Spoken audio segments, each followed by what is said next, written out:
Goeiemôre, 1 Desember 2025 en ek wil sommer die geleentheid gebruik om vir elkeen van u 'n wonderlike Desember maand toe te bid.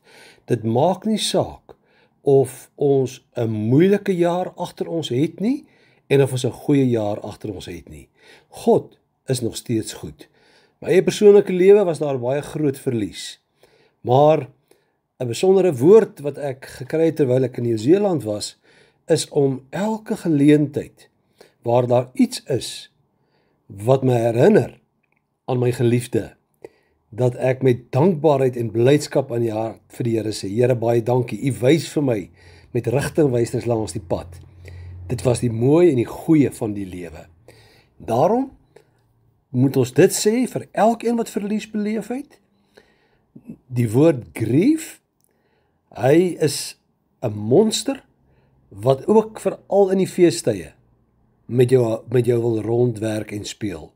Maar moenie vergeet nie dat God se liefde en sy groot genade is ook in hierdie tyd werksaam. So kom ons neem sommer nou 'n besluit. In plaas van om eensaam te voel en toe te laat dat enige hartseer ons oorweldig, kom ons vier dit saam met ons geliefdes wat in die hemel is. Dan wil ek baie graag vir u sê dat ek het gisteroggend 'n bietjie gepraat oor die oorgang na 2026 en ons het nou gesê dat in 2026 wil ons baie graag ons mense lei op 'n pad waar ons gaan besef daar is hoop en daar is ook nuwe genade, vars genade elke oggend van die Here. Jy sal dit alles kan kry op een van ons sosiale media plekke of ons kan dit ook vir jou aanstuur. Vanoggend het ek, gisteroggend in die boodskap het ek net genoem dat ons gaan dan sekere pindrops, as ons dit so wil wys, padpennetjies, gaan ons vir u deur die loop van die jaar bring, sodat ons op die plek sal kom waar ons besef, dat die Here sê vir ons, hoe meer ons die heerlikheid en die grootheid van die Here beleef, hoe meer word ons lewe verander om sy ongelooflike heerlikheid te weerkaats. Dis natuurlik die Here self, hy wat Gees is, wat ons verander om al meer te lyk en te leef soos hy dit verwag. Nou ons het gesê in die eerste plek om dit te bereik, staan daar in Romeine 2 vers 2 en 3. Laat toe dat God julle verander, deur die wyse waarop julle dink, nie te maak. Dit bring 'n metamorfose, 'n geheel en alle lewensverandering. Daarna het ons gesê dat ons op die pad moet bly. Ons moet kies. Spreuke 4 sê, moenie wegdraai van die reguit pad af nie, want daar word nou 1000 of meer paaie vir jou elke dag gewys op die sosiale media. Maar bly op die reguit pad van die woord van God. En dan het ons gesê, hoe gaan ons dit regkry? Dat ons lewe getransformeer word en dat ons die nuwe genade van God elke dag kan beleef en dat ons op die reguit pad bly.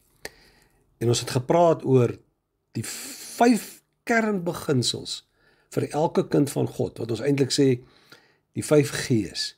Dis die beginsel van genade, die beginsel van groei, die beginsel van die gewete, die beginsel van gesindheid en die beginsel van getuie. Nou, ek kan in die aard van die saak nie in 'n oggendoordenkings daaroor praat nie, maar jy is vreeslik welkom om na die boodskap te luister wat gistermôre gebring was, Herlewingsentrum YouTube, en dan soos die tyd aangaan in die nuwe jaar, gaan ons oor elkeen van hierdie beginsels in diepte gesels. Maar ons moet al hierdie dinge doen, en ons moet Desember maand binne gaan met hierdie wete, daar is 2 beginsels waar volgens ons lewe moet inrig. In die eerste plek is dat ons leef om God te verheerlik. Romeine 14 vers 8 sê, wat as ons lewe, leef ons tot eer van die Here, en as ons sterwe, sterf ons tot eer van die Here. Of ons dan lewe en of ons sterwe, luister mooi, ons behoort aan die Here. Jy is nie meer die eienaar van jou eie lewe nie. God is nou in beheer, want ons is sy besitting.